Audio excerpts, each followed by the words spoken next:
Hi, I'm Laura Greiner, your podcast host today for the Swine podcast. Today I have Hyatt Frobose with me from 𝘗𝘀. Hyatt is their swine nutritionist there at 𝘗𝘀. Hyatt, how are you doing today? Good. Glad to be here today. Good, I'm glad to have you. Hyatt, could you introduce yourself a little bit more to the audience and let them know kind of who you are and how you got to where you're at? Yes, well, a pleasure to be here today. And I do serve as the commercial director and swine nutritionist for 𝘗𝘀. I've been with that company for about 6 years after finishing my Ph.D. in swine nutrition and reproduction at Kansas State, where I did my master's and my Ph.D. I'm originally from Ohio and grew up with a cattle and hog background, and really developed a passion for the pork industry in undergrad.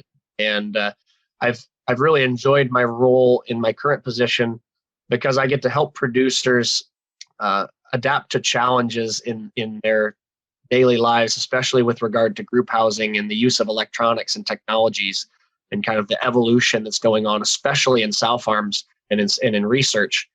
And that's been a fun juxtaposition and challenging crossroads to be at, because as agriculturalists, none of us like change, but I think it's fun and challenging to be a technical specialist to help producers navigate those waters and find the most cost and productivity effective changes.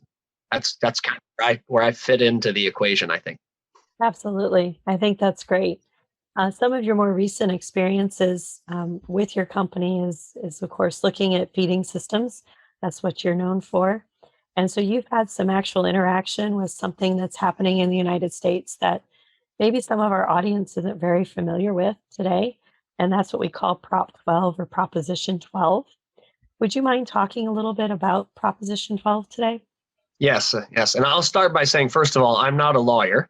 So some of the legal text, I may not do it justice, but I think from a slat level production understanding standpoint, I understand that pretty well. And I'll start by saying that Proposition 12 is formal name is the Prevention of Cruelty to Farm Animals Act, and it applies to breeding pigs, laying hens, and veal calves. It was passed by voter referendum in California in 2018, but for the swine industry and pork meat, set to take effect January 1 of 2022. This is probably the most important point, is that it applies to pork sold in California, regardless of its origin. So some of us that are a little bit older, we may remember Prop 2, which was in California about 20 years ago, and it particularly applied to pigs raised in California. One of the big reasons why Proposition 12 is impacting our industry so much is it's being enforced upon anyone that produces pork for California consumption. The industry has made some attempts to overturn this law that's been passed, and using the interstate commerce clause, which has been used in other legal arguments in the past, has been relatively ineffective. Basically, historically, one state hasn't been able to tell another state what to do outside of their jurisdiction. But there's a clause in the Proposition 12 writing that uses the term that the extreme methods of farm animal confinement also threaten the health and safety of California consumers. And that clause has been legally used to justify imposing regulations on production in other states for California consumers. And because of that the industry is moving heavily in that direction to at least adapt a certain percentage of our production to be able to comply. Important details for Prop 12 as they pertain to the swine industry. This application, which I already said was breeding pig related, applies to any female pig 180 days of age or older, and each breeding female pig or sow must have at least 24 square feet of usable floor space. They must be able to turn around freely without touching the sides of their enclosure. Those are kind of the big picture things that are out there, but those fly in the face of some of the ways that we commonly house pigs today. There are a few very important exemptions to Prop 12 that are important as we talk about how people are adapting to this. Those exemptions include during research, during individual treatment. So if we have a lame or injured sow, we could confine them in order to get them rebuilding or convalescing. During transportation, at fairs and exhibitions, at or just immediately prior to slaughter. And then probably some of the most important ones are 5 days prior to the expected farrowing date and while nursing piglets. Those two basically allow us to continue housing farrowing sows in similar production methods to what are common across the industry, still using farrowing crates of some form. Additionally, we are allowed to confine sows for temporary animal husbandry purposes up to 6 hours in a 24-hour period, but not more than 24 hours in a 30-day period. This is relevant because as we want to artificially inseminate a sow or ultrasound an animal, we could temporarily put them in a confinement enclosure like a stall in order to do that. It just cannot exceed 6 hours in a given day. And that becomes important as we look at how we can house these animals in a positive way and in an effective way. One of the other important little points there is that this applies to whole pork meat. It does not apply to combination food products like pork that's in soups, or sandwiches, or pizza, or hot dogs. So whole pork meat is what's affected. And as a whole, it's important to know that California represents about 12% of the total US population, but in the state of California, they only have about 9,000 sows, which is less than 1/10 of 1% of the US sow herd. It's also estimated that based on these California requirements, only about 4% of US sow farms are currently compliant today. So we clearly have a difference between that 4% and 12%. And obviously getting those products to their endpoint is going to be an important part of this equation as the logistics and segregation of product supply chains become very important. And so most analysts are expecting that this is going to cause at least a short-term shortfall in California compliant pork around that January 1st of 2022 timeframe. And the estimates that I've heard as far as conversion costs to take an existing facility and convert to Prop 12 requirements has been quoted at around $1,600 to $2,500 US per. So I think that's a decent background on the situation without getting into details there. Yes, I think that's very interesting. That number that you gave us was per sow. So if I am a current producer and I already have barns, what are my next steps? I think it's easy when you don't have a building yet and you're trying to create that building and you can design it accordingly. But as you mentioned, we have a phenomenal number of pigs already on the ground.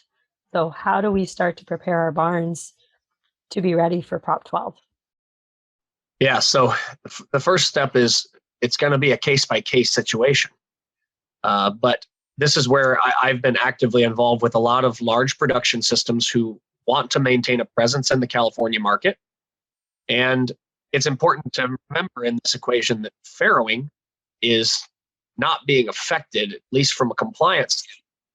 But from a function standpoint, it's still affected because if I have to take my gestation barn, which might have sows housed at 14 square feet in a stall or 18 to 20 square feet in most pen gestation facilities, we are still talking about losing the number of animal units that can be housed in a certain, and most of the time in our hog farms, these are built to flow very nicely based on a production capacity. So we end up with a gestation barn that's going to have to shrink in terms of the number of animals it can hold, but we have a farrowing house that's still the same size. So most producers that have existing facilities are faced with a few scenarios. One is they could just shrink the herd to match their gestation facility ability and potentially extend weaning age. And in some cases, producers that have relatively early wean ages might see this as a long-term benefit or a glass half full that maybe they wanted to go to older wean age anyways. Another option is, of course, expand your gestation facility or add on a barn or convert an on-site GDU to gestation spaces and bring your gilts in late development instead of developing on-site. This has been a common approach as a means to try to maintain the same level of production. A third option would be to cannibalize some of your farrowing and turn it into gestation, which hasn't been a really popular option because farrowing space is often the most expensive space on a footprint standpoint. So what we're seeing a lot of renovations do is either expand their G barn or add another G barn or possibly expand production altogether But another thing that I'm seeing many production systems do is they may have farrowing facilities that are currently still using 5x7 farrowing crates.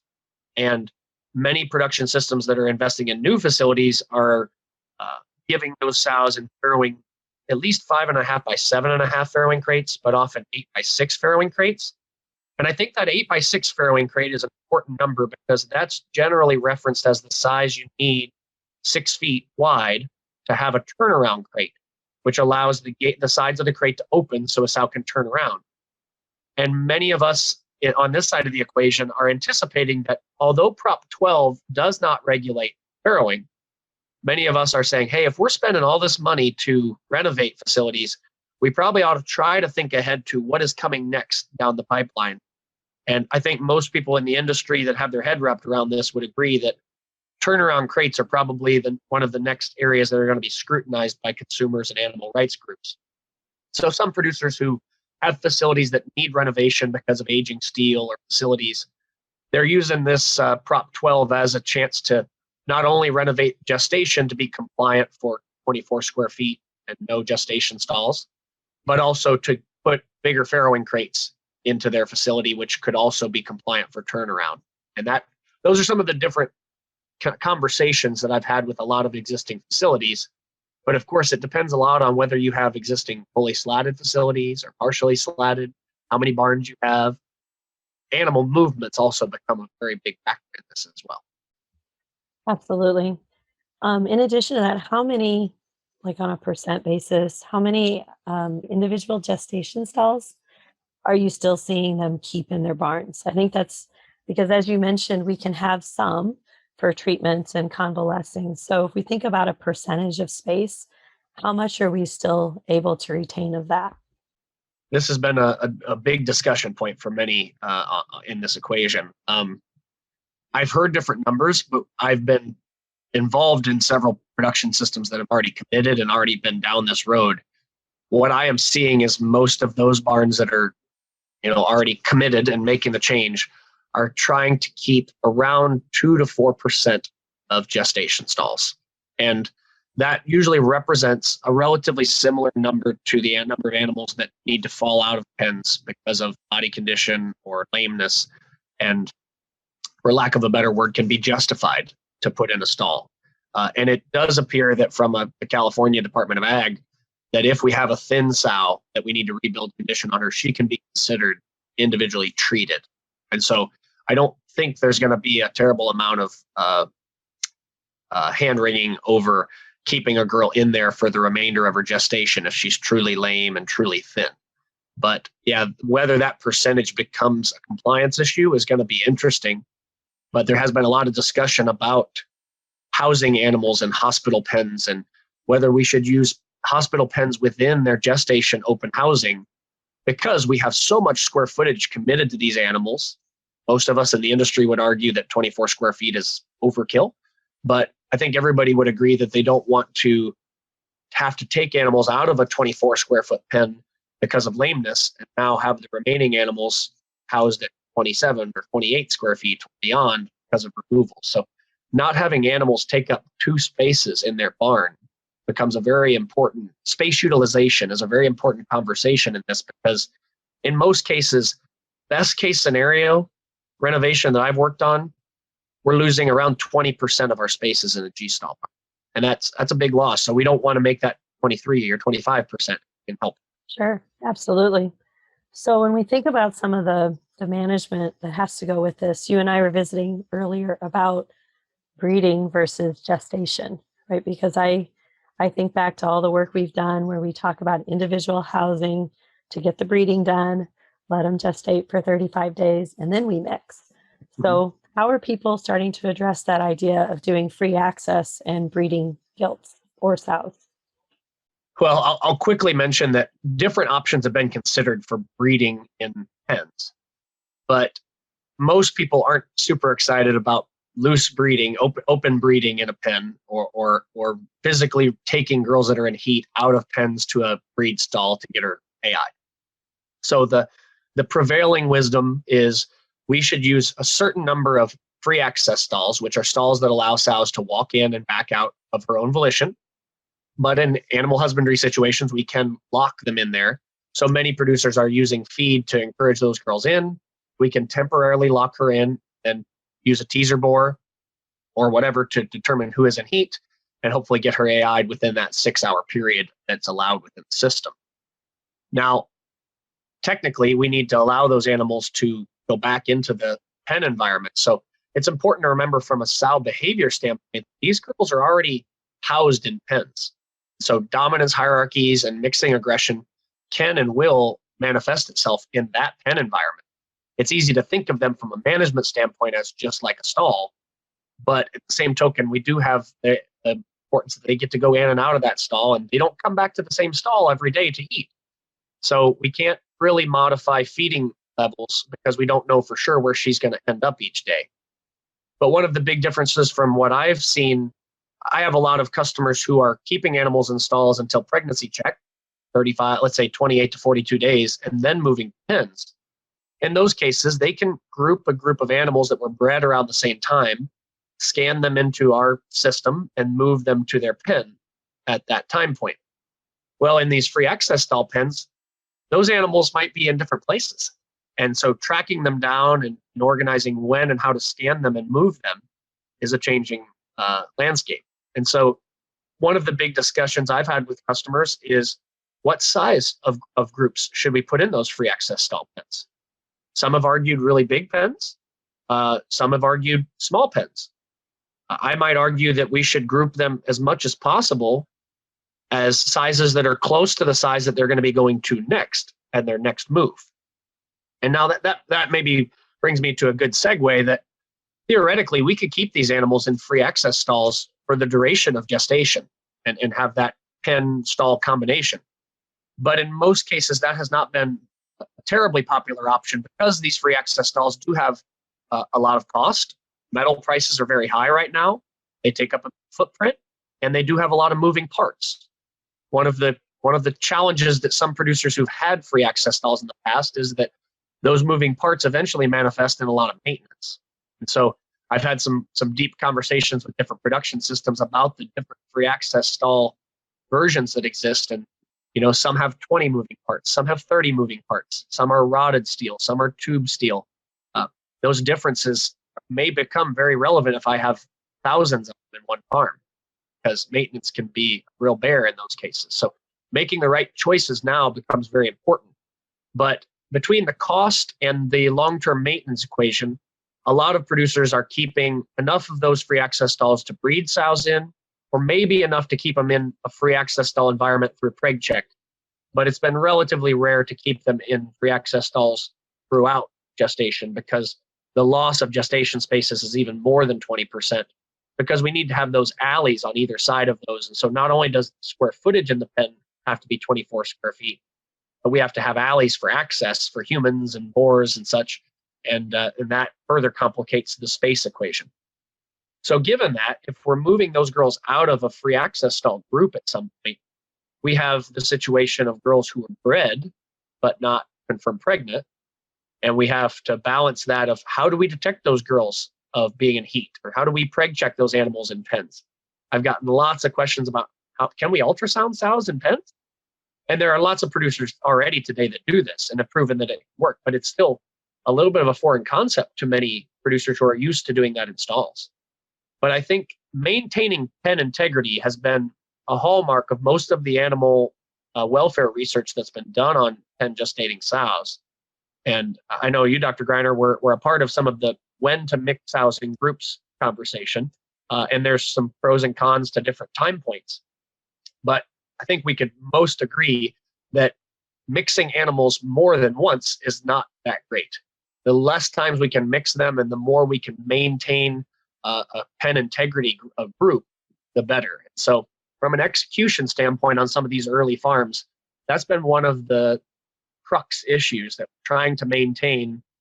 You don't want to try to fit perfect group together if we have to mix them again, or we're likely contributing to additional pregnancy losses, possibly affecting number born alive, and the time of those mixing relative to maternal recognition of pregnancy, typically noted around day 11 and 12, and the placental attachment or implantation which occurs around day 14 to 18 after breeding. So most people are trying very hard to avoid mixing at those times, but we do have animals that are already in a pen environment during those times regardless. So there's a lot of questions about what is the reproductive cost of being Prop 12? How much of a detriment to production am I going to see during my transition and even after I stabilize and have a Prop 12 compliant herd? Am I going to go from 90% farrow rate to 87 or 90 to 80, or am I going to be able to maintain my production long term? And that becomes a very important economic conversation as well, because that impacts how many animals we breed, how many animals we produce coming out of the farm, and the number of pigs per sow per year we can produce. Do you have any idea of numbers at this point? Have you worked with enough farms to see kind of where we're headed, or is that something that we're still too new into this to see? One of my big bullet points on a lot of the conversations I've had is that 2021 and 2022 are going to be learning years for our industry.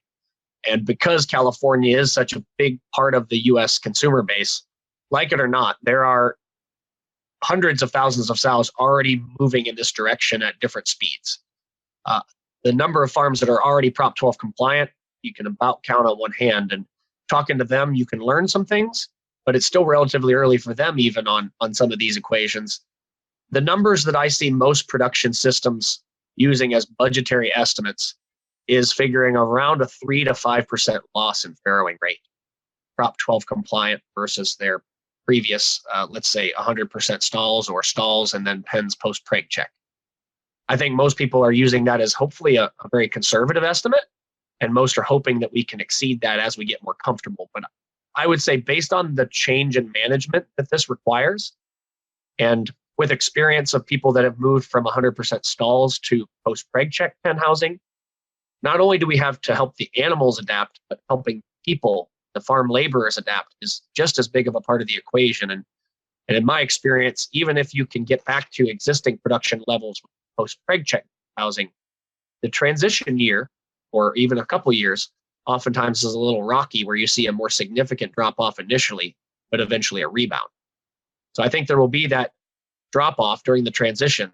Question is whether the rebound occurs, because we are introducing some additional mixing events that are likely to not be positive on sow reproduction.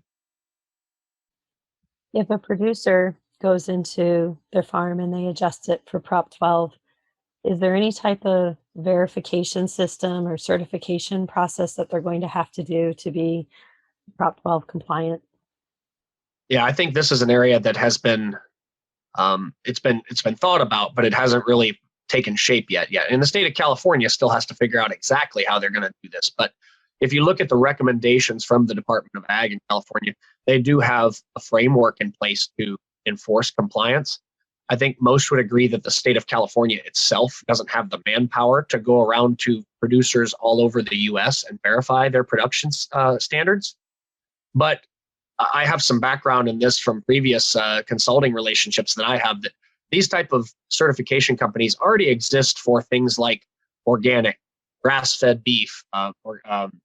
Whole Foods has a production system called GAP that they use, and those all require third-party animal welfare verification systems. So there are companies that are currently available that have auditors that are trained at doing this. They'll obviously need to become certified to enforce California rules, but it'll be very interesting to see when that really becomes mandatory. Technically, on paper, it should be January 1st, 2022. But I can already tell you there's not going to be enough pork that is compliant for Prop 12 on January 1st, 2022. While there are a lot of people that are heading that direction, I think the industry and the retail industry in particular is going to have a lot to learn as far as segregating product, identifying product, differentiating it. And I use the example of, if I'm a retail chain that has a warehouse in Las Vegas, and a lot of that product that maybe comes from the Midwest or a packing plant in the Midwest might eventually land in Las Vegas. But a lot of that goes on to California, but a portion of that might go to Arizona or Nevada, Oregon, Washington. If I'm a retail chain, do I take the time to segregate two flows of product in that warehouse in Las Vegas so that I can just send the let's say, more expensive product to California and the less expensive product elsewhere? Or does, from a logistical standpoint, it just become easier to have everything that goes to that warehouse be Prop 12 compliant?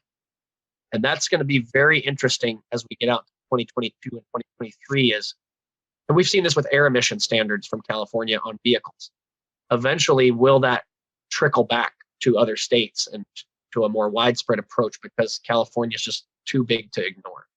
I'm very interested to see that, because product segregation in the meat industry has always been very challenging. National animal ID systems, country of origin labeling, cool, is a great example of why that is so unpopular, is because of the onerous steps it requires within a packing plant. And I think that's going to become very important in this enforcement equation. But the foundation exists for third-party animal welfare verification to exist and to be done on these farms. And most of these other types of production systems or niche systems, those audits are done on an annual or a 15-month interval. And that's where a lot of questions are asked within these production systems is, how do we know whether, if I was an auditor, how am I going to know whether my standards were complied on the other 364 days of the year that I'm not there? And for biosecurity purposes, those auditors need to announce in advance when they're going to come so they can maintain downtime appropriately to be allowed into the farm so they aren't transmitting diseases. Will production systems adhere to the Prop 12 compliance standards year round, or will there be any cheating that exists? I think is an important question. And I've been heavily involved with helping producers design facilities that could be Prop 12 compliant, but how they are operated on a daily basis is going to be very interesting. And the way enforcement is structured and who pays for it, company, or whether it's third-party auditing systems, is probably going to be a big factor on what level of enforcement occurs. But in my past life of working with some of those consulting relationships, one of the easiest things to verify is, are these animals provided enough square footage? Are there any gestation stalls on this pen, on this farm? And do they comply with the numbers that are allowed? So the building design and infrastructural requirements are some of the easiest things for an auditor to come in and see whether there's compliance or not. If there's 100% stalls on a farm and somebody walks in to verify Prop 12, pretty easy conversation that you are out of compliance. But whether those stalls are locked shut for more than 6 hours in a day, I think that will be very challenging to enforce for an auditor that's only there taking a snapshot of production. And I also think it's going to be very interesting for pen sizes, because we can design these pens for a certain number of sows. Let's use 50, for example. 50 times 24 square feet is 2,200 square feet, I think. Maybe I'm doing my math wrong there. But we can try to have 50 animals that fit nicely into that box, but there's going to be groups of weeks where less animals were bred or more animals were bred. And I've already talked about the importance of mixing events.